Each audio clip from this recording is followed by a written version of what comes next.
Hello there, and welcome to Everything Coptic. And continuing speaking about the sacrament of the Eucharist, partaking of communion, why then do we partake of communion? How come? Some people, we take communion because, I'm sick and I need it to heal me. Oh, I have a big exam coming up. I'm going to take communion because I want to do well. Whenever we seem that we have something big in our lives, we come to the Lord, and that seems to be a theme throughout our own lives. I'm applying to schools, and I'm nervous about it, so I'm going to start talking to Abuna. I got accepted to a bunch of places. I don't know where to go, so I need to go and talk to the priest. I need to start going to church. I need to start praying. And it seems like in any other relationship, not a good relationship, but we come to the person when we need something, and otherwise we're completely non-existent. We're totally away from it. We're not giving God any time. And that doesn't seem right. So let's go into what is the purpose of communion, and then I think from there we can frame why we should be taking communion. And I'm sorry if it seems like I'm condemning the other reasons to take communion, but truly I think these other ideas quite miss the point. So why do we partake of the Eucharist? Well, the first thing is, it is eternal life. It is salvation. You are partaking in life. And those who partake of communion are saved. And that almost seems difficult for some. How can it be that you are saved through partaking? It is through one drop of the blood of Christ that we are saved. So don't be surprised that through partaking of the Lord, you are saved. Remember, it's a mystery. That's what a sacrament is. So it's hard to wrap our minds around. But then there's another reason, and this is part of the salvation of the Eucharist, is we are united with Jesus Christ. And now this should frame our whole approach to communion. Is when we consider in the Gospel of John, he says, in the beginning was the Word, and the Word was God. He was with God. All things were made by him, and there was not anything made that he did not made.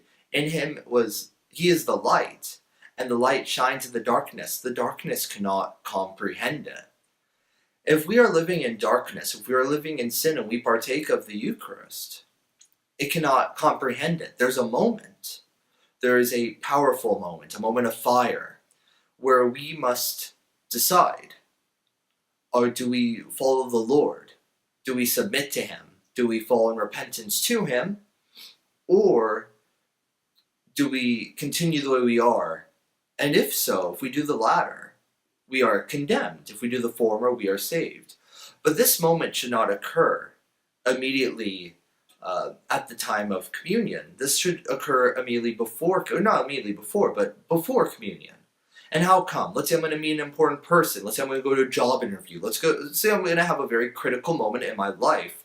I don't prepare for it at that moment. We prepare for it before the moment. And we consider everything, even for a job. You consider all the factors. You think of everything that can occur. And when you go into it, your mind is set on that job or on that thing.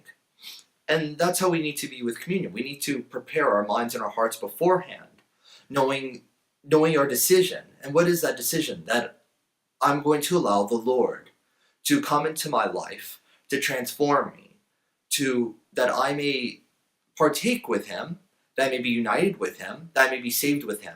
And I'm going to submit my will. I'm going to submit everything to God. And we make that decision beforehand, and we come into communion with that decision in mind. And when we partake, we affirm that decision. And after we partake, we continue to live that decision. It's something that needs to happen entirely. But if we don't make that decision then, and if we take the Eucharist, and then afterwards we go and nothing has changed, then we have brought condemnation to ourselves. But in a positive approach, if we do all these things, and we partake, and we go forth, and we live in repentance, we live according to our Lord Jesus Christ, we truly do find in the Eucharist that there is salvation. And now this frames everything else we do. We don't come to God of course you come to God at any time, but we don't ignore God and then come to him when I just got accepted somewhere and I need to figure out where I need to go. Have the relationship with him beforehand, and then come to him with this problem, as a continuation of the conversation, not hitting up a long lost friend, but that friend you talk to every day, you're sharing your problems with him again. Maybe we can go into this more tomorrow, but to our Lord Jesus Christ belongs all glory and honor with his good Father and the Holy Spirit, and glory be to God forever. Amen.